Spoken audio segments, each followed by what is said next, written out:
जय। ओम श्री गणपति महाराज की जय। विघ्नेश्वराय वरदाय सुरप्रियाय लंबोदराय सकलाय जगत्पिताय नागाननाय श्रुतियज्ञविभूषिताय गौरीसुताय गणनाथ नमो नमस्ते। श्री गणपते नमो नमः। श्री हनुमान जी महाराज की जय।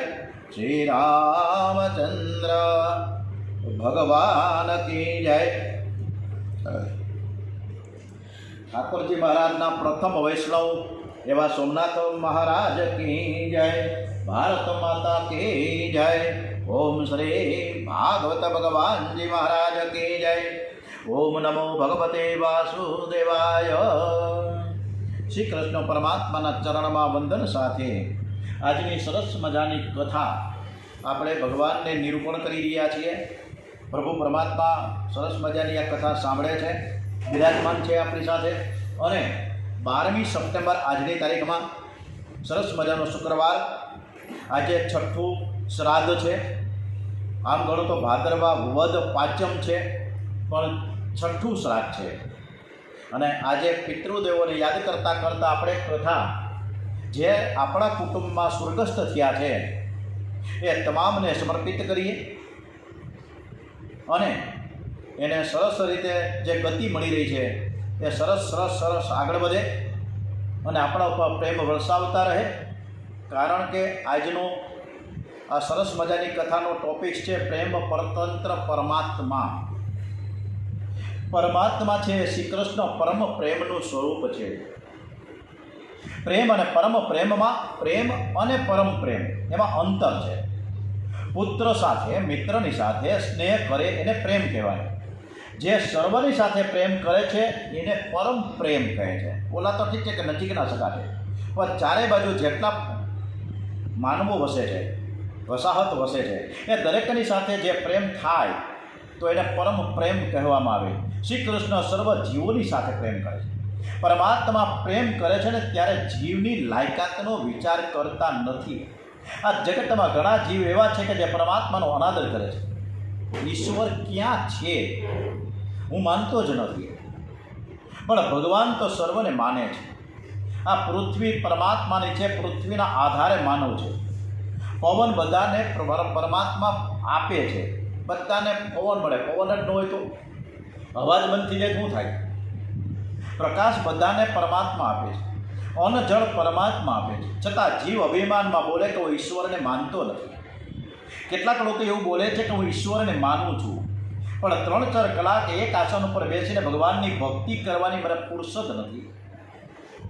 24 કલાકમાં માત્ર 3-4 કલાક પણ જેને ભગવાનને બેસવાની ફુરસદ નથી તે ઈશ્વરને માને કે ન માને સરખું જ છે। ઈશ્વરને હું માનું છું એ બોલવાથી કંઈ લાભ નથી। પરમાત્માને માટે તમે કેટલો સમય ફાળવો છો? જે 3-4 કલાક પણ ભગવાનને માટે સમય રાખતો નથી। ડોંગરીજી મારા 3-4 કલાકની વાત કરે, હવે 3-4 મિનિટની પણ કોઈની પાસે ટાઈમ નથી। ભગવાન પાસે બેસવાનો ટુવાલ પહેરીને આવી જાય અને સીધી ત્યાં દર્શન કરીને માટે ભાગવા। એ ભગવાનને બરાબર શું માની શકે? પ્રેમ અને પરમ પ્રેમમાં બીજો પણ ભેદ છે। થોડો પણ સ્વાર્થ રાખીને પ્રેમ કરે એ સાધારણ પ્રેમ કહેવાય છે। કોઈ પણ અપેક્ષા રાખ્યા વિના નિસ્વાર્થ ભાવે સર્વની સાથે પ્રેમ કરે એને પરમ પ્રેમ કહેવામાં આવે છે। ગઈકાલે પણ પ્રેમાનંદજી મહારાજે જે વૃંદાવનમાં હતા એનું સરસ મજાનું પ્રવચન આ જ પ્રમાણેનું હતું જે મેં સાંભળ્યું કે સર્વની સાથે પ્રેમ કરો ત્યારે એને પરમ પ્રેમ કહેવાય છે। પરમાત્માને કોઈ સ્વાર્થ નથી અને છતાંય જીવ સાથે એ પ્રેમ કરે છે। લક્ષ્મીપતિ પરમાત્મા પૈસો નથી માંગતા, પ્રેમ માગે છે। અનેકવાર આ જીવ પરમાત્માને અનેકવાર આ જીવ પરમાત્માને પૈસો આપે છે, કાવડી આપે, પણ પ્રેમ નથી આપતો। પ્રેમ કોઈ સ્ત્રી સાથે કરે છે તો કોઈ પુરુષ સાથે કરે છે, કોઈ કપડાં સાથે કરે છે, કોઈ વ્યસન સાથે કરે છે। પરમાત્માને સાષ્ટાંગ દંડવત પ્રણામ કરતા એને સંકોચ થાય છે કે મારા કપડાં બગડી જશે। માનવ જેટલી કાળજી કપડાની રાખે છે એટલી કાળજી એ કાળજાની નથી રાખતો. કપડાને ડાઘ પડે તો એ ચિંતા કરે છે, પરંતુ મનના ડાઘ, મનમાં પડેલા ડાઘની ચિંતા નથી કરતો. અંદર થોડી નજર કરીએ, મનને વારંવાર જુઓ, મારા મનને કેટલા બધા ડાઘ પડ્યા છે. કપડાં કદાચ બગડી જાય, સાષ્ટાંગ નમસ્કાર કરતાં કરતાં તો કદાચ બજારમાં મળી જાય, કદાચ નહીં મળે, પૈસા ખર્ચ બધું મળે ને, મળે, પણ મન બગડે તો ગમે એટલા પૈસા ખર્ચો તો મનમાં સુધારો નહીં થાય. શરીર એક દિવસ બગડશે. જેની વૃદ્ધિ છે એનો 100% ક્ષય થાય છે. તેથી ઈશ્વરની સૃષ્ટિમાં જરાય ફરક પડતો જ નથી. કોઈનું કદાચ મરણ થઈ જાય, એક નહીં 500 જણા કદાચ ગુજરી જાય. હમણાં તો બધું નેપાળમાં માથા પર બહુ આવે છે, ચારે બાજુ અત્યારે મારામાંની ધબાધબી ડાળે છે, ઘણા માણસો મળી જાય છે. છતાંય પણ ઈશ્વરની સૃષ્ટિમાં જરાય ફરક પડતો નથી. પંચમહાભૂતમાં મળી જાય છે. જીવાતમાં એકલું મન સાથે લઈને જાય છે, એકલું મન લઈને જાય છે, બીજું બધું પડ્યું જાય. શરીર છોડ્યા પછી મન સાથે આવે છે. પૂર્વ જન્મનું મન લઈને આ તન મળ્યું છે, જે મન મળ્યા પછી પણ સાથે આવવાનું છે, એને વધારે કાળજી રાખવી જોઈએ. આપણે સરસ મજાની વીંટી પહેરી, આ ઘણા વર્ષોથી પહેર્યું છે, તમે જુઓ ને, કોણ કેટલાની ખબર નથી, ઘણા વર્ષથી આવી છે. પણ આ વીંટી જ્યારે આ મહેશ જોશી ગુજરી જાય ને, ત્યારે મારા ઘરવાળા અને મારા સગા સંબંધી આ વીંટી કાઢી નાખશે. એ લઈ જવા દઈએ, કાંઈ લઈ જવાતું નથી. પરંતુ આપણે આપણું મન લઈ જઈ શકીએ છીએ, આપણા સતત કાર્ય લઈ જઈ શકીએ છીએ. ત્યારે ખૂબ સરસ મજાની આ ડોંગરેજી મહારાજની કથામાં એક અંશ આપણે સરસ મજાના બતાવે છે. જગતનો તિરસ્કાર ન કરો, પણ કોઈ જીવ સાથે વધારે પ્રેમ પણ ના કરો. પ્રેમ કરવા લાયક એક પ્રભુ છે, પરમાત્મા છે, ઈશ્વર છે. પરમાત્માની સાથે પ્રેમ કરો. કદાચ તમને શંકા થશે કે મહારાજ તમે રોજ કહો છો ને કે પરમાત્માની સાથે પ્રેમ કરો, પણ પ્રભુમાં પ્રેમ થતો નથી, કરવું હું? ભગવાનમાં પ્રેમ થાય એવું કંઈક ઉપાય બતાવો ને. તમે ઘરના લોકો સાથે પ્રેમ કેમ કરી શકો છો? પતિ હું સમજે કે પત્ની મને સુખ આપે છે, પત્ની એવી કલ્પના કરે કે પતિને લીધે હું સુખી છું. ઘરના લોકો મને સુખ આપે છે એવું સમજવાથી પ્રેમ થાય. આજથી તમે એવો નિશ્ચય કરો કે સુખ મને, આ જે કંઈ સુખ મળી રહ્યું છે, મળેલું છે, એ મને પ્રભુએ આપ્યું છે. કોઈ સ્ત્રી સુખ આપતી નથી ને કોઈ પુરુષ સુખ આપતો નથી. બધા જ કરેલા. બહુ સરસ ડોંગરેજી મહારાજ એક આ પ્રેમ પરતંત્ર પરમાત્મામાં પેજ નંબર 542 અને 543માં આપણને નિરૂપણ કરી રહ્યા છે કે બધા જ કરેલા કર્મના ફળ ભોગવવા માટે બધા જ ભેગા થયા છે. જ્યાં કર્મનો સંબંધ પૂરો થયો ત્યાં સુખ આપનાર જ દુઃખનું કારણ બને છે. વ્યવહારમાં એવો અનુભવ થાય કે જેનાથી બહુ સુખ મળ્યું છે એ જ આપણને રડાવે છે. સુખ પરમાત્મા આપે છે. તમને થોડુંક ઠંડુ પાણી મળી જાય ને તો કેવો ઠંડક થઈ જાય. વિચાર કરો કે આ પાણી મને કોણે આપ્યું? પાણી ઉત્પન્ન કરવાની શક્તિ કોઈ માનવમાં નથી. પાણી પરમાત્મા આપે છે. જળ મળે તો ભગવાનનો ઉપકાર માનજો કે પ્રભુએ મને જળ આપ્યું. પરમાત્માની કૃપાથી હું સુખી છું એવો વારંવાર વિચાર કરશો તો પ્રભુમાં પ્રેમ જાગશે. મારા કર્મથી હું સુખી છું એવું સમજે એ અભિમાની છે. એવો વિચાર કરો કે ભગવાન મને સુખ આપે છે, પ્રભુ કૃપાથી મને ધન મળ્યું છે. થોડો વિચાર કરો, તમને જે ધન મળ્યું છે, તમને જે માન મળ્યું છે, તમને જે સુખ મળ્યું છે, લાયકાતથી મળ્યું છે. અંદર થોડી નજર કરો, વિચાર તો કરો કે હું લાયક છું. એનાલિસિસ થવું જોઈએ. આપણું વિચાર મંથન ચાલુ થવું જોઈએ કે હું લાયક છું. મેં આજ સુધી કેટલા બધા પાપ કર્યા છે, કેટલું બધું ખોટું બોલ્યો છું. મેં મનથી બહુ જ પાપ કર્યું છે, મેં આંખથી બહુ પાપ કર્યું છે, છતાં પ્રભુએ મને બહુ જ ઓછી સજા કરી છે. પ્રભુએ મને બહુ સુખ આપ્યું છે. પરમાત્મા લાયકાત કરતાં પણ આપણને આપણી હેસિયત બહાર ઘણું બધું આપ્યું છે, પણ આપણને એની કિંમત નથી. આપણને પ્રભુની કોઈ કદર નથી. એટલે ભગવાનને કોઈ આપણે થેન્ક યુ કહેતા નથી. અરે ભાઈ સાહેબ, આભાર તો વ્યક્ત કરો. ભગવાન થકી આપણે ઉજળા છીએ. ભગવાન એક આ ઝાડનું પાંદડું જે ઉગાડ્યું ને, ઝાડ ઉગાડ્યું ને, એમાં જે પાંદડું એકવાર નીચે પડે અને પાછું ઉગાડી શકવાની શક્તિ, એ પાછું એ પાંદડું ચોંટાડી શકવાની શક્તિ માનવમાં નથી, કોઈ વૈજ્ઞાનિકમાં નથી, પરંતુ એના સ્થાને નવું પાંદડું ફૂટી જાય એ શક્તિ ભગવાનમાં છે. મેં મનથી બહુ પાપ કર્યું છે, માથાથી બહુ પાપ કર્યું છે, છતાં પ્રભુએ મને બહુ જ ઓછી સજા કરી છે. પ્રભુએ મને બહુ સુખ આપ્યો છે. પરમાત્મા લાયકાત કરતાં પર મને વધારે આપ્યું છે. જીવની લાયકાત કરતાં જે એને વધારે માન આપે છે, સુખ આપે છે. પરમાત્મા અતિ ઉદાર છે. અકારણ પ્રેમ કરવો એ પ્રભુનો સ્વભાવ છે. કોઈ પણ કારણ વગર પ્રેમ કરી રહ્યા છે પ્રભુ. પરમાત્મા પ્રેમ કર્યા વિના રહી શકતા નથી. તે નાસ્તિક સાથે પણ પ્રેમ કરે છે. પરમાત્માને વૈષ્ણવો પ્રેમથી વશ કરે છે. પ્રેમ બળ એ જ સર્વથી શ્રેષ્ઠ બળ છે. દ્રવ્ય બળ, બુદ્ધિ બળ, શરીર બળ, જ્ઞાન બળ, આ સર્વની જ્યારે હાર થાય છે ને, ત્યારે પ્રેમની જીત થાય છે. અને જ્યાં અતિશય પ્રેમ છે ત્યાં માનવ હાર કબૂલ કરે છે. પ્રેમના બધા જ કાયદા જુદા છે. પ્રેમમાં અભિમાન, અતિ માન મળે તો અભિમાન જેવું લાગે છે. પ્રેમીને બહુ માન આપે તે ગમતું નથી. હું તો ઘરનો છું, હું કોઈ પારકો થોડું છું, મને આટલું માન કેમ આપો છો? પ્રેમમાં અતિ માન એ અપમાન જેવું લાગે છે. મને પોતાનો સમજે છે તેથી આવું બોલે છે. પ્રેમમાં હાર એ જ જીત છે. પ્રેમમાં જીત એ જ હાર છે. મારા પ્રિયતમની જીત એ મારી જીત, પ્રેમની એમની હાર છે એ જ મારી હાર. જ્યાં અતિશય પ્રેમ છે ત્યાં જીવ પણ હાર કબૂલ કરે છે. કલ્પના કરો કે કોઈ માં કથામાં જવા તૈયાર થઈ જાય. બા, કોઈ મમ્મી કથામાં મોરારી બાપુની કથા ચાલતી હોય સરસ મજાની ગામમાં, અને ખબર પડી કે મોરારી બાપુની કથાનો જે ત્રીજો દિવસ છે, મમ્મી જવા માટે તૈયાર થાય છે. ત્યારે ઘરમાં નાના 3-4 વર્ષના બાળક છે. માની ઈચ્છા છે કે બાળક ઘરમાં રહે ને હું કથા સાંભળવા જાઉં. માં બાળકને સમજાવે છે, એને રમકડા આપે છે, મીઠાઈ આપે છે, પૈસા આપે છે, બધું આપે છે. બેટા તું ઘરમાં રહેજે. પણ બાળક પૈસા ફેંકી દે છે, રમકડા ફેંકી દે છે, પૈસા જોતા નથી, રમકડા જોતા નથી. એને તો એની માં જ જોઈએ છે. એને માં વિના બીજું કંઈ ગમતું જ નથી. બાળકનો 16 આની પ્રેમ માતામાં હોય છે.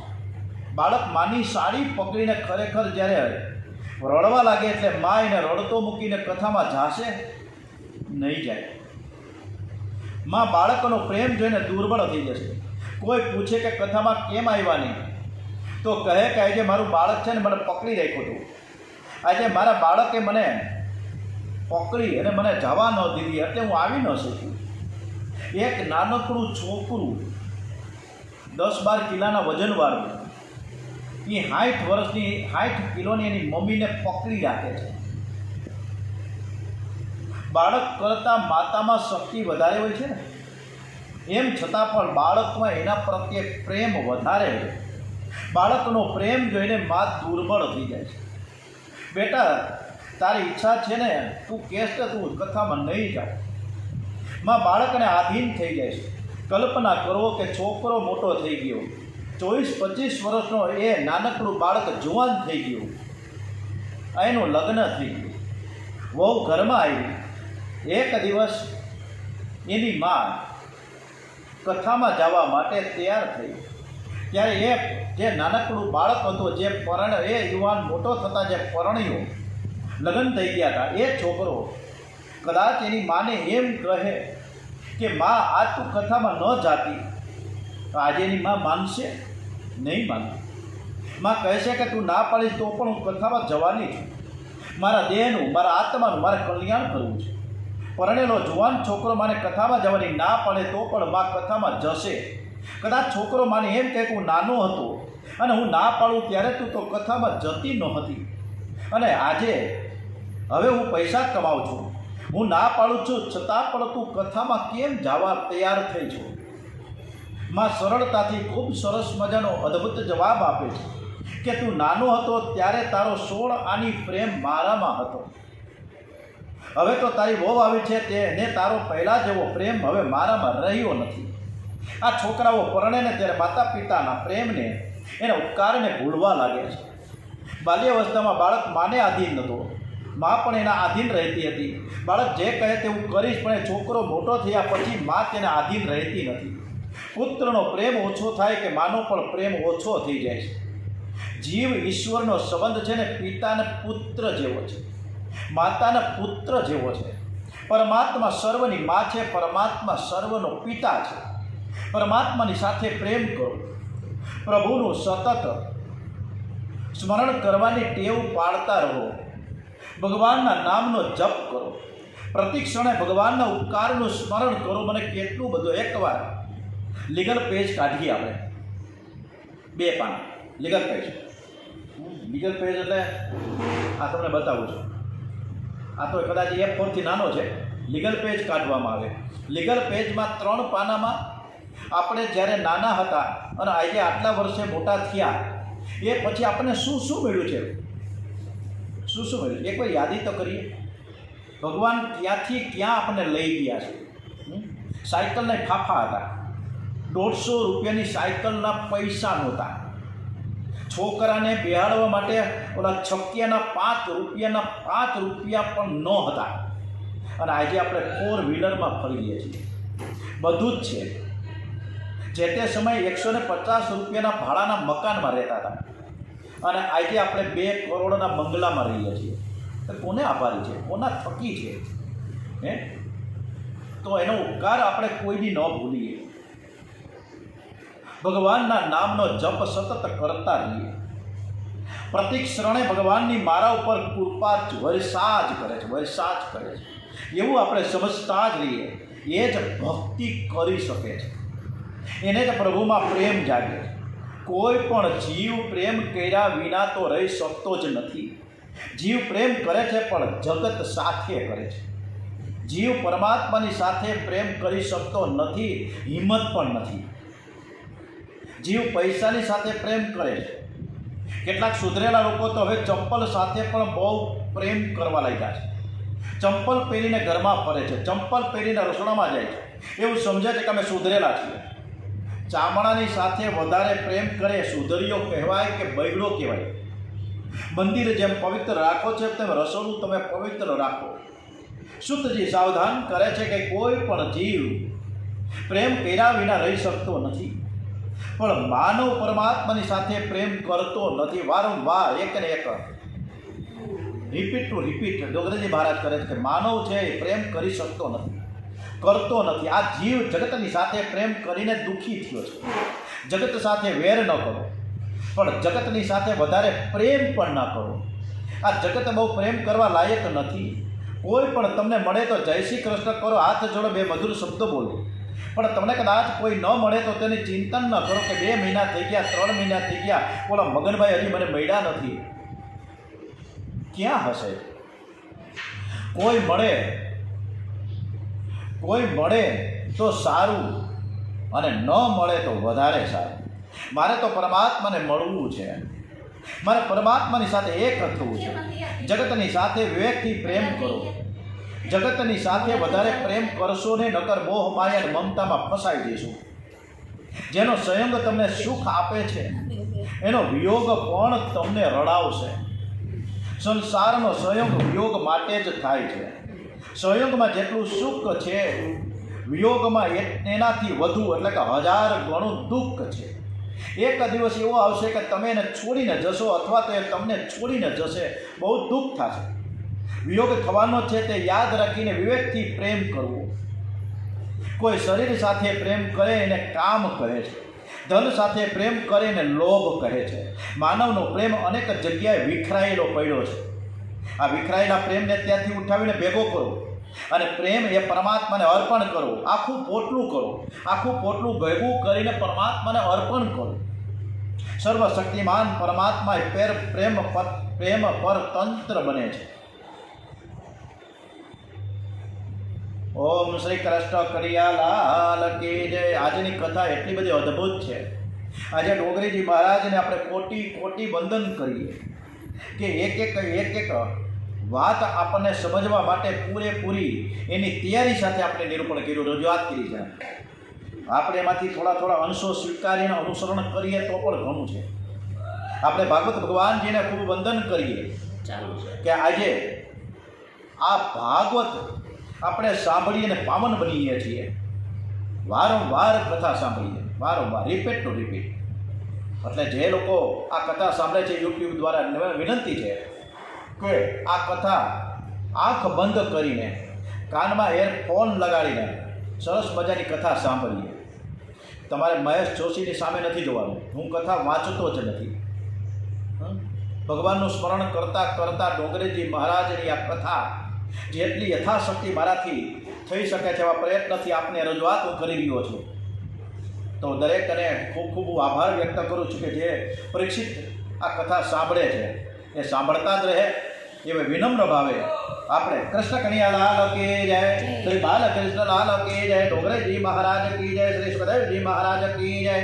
ઓમ નમો ભગવતે વાસુદેવાય. ભાગવત ભગવાનજી મહારાજ કી જય. ઓમ નમો ભગવતે વાસુદેવાય. શ્રી રામ જય રામ જય જય રામ. ઓમ નમઃ પાર્વતી પદય. હર હર હર મહાદેવ હર.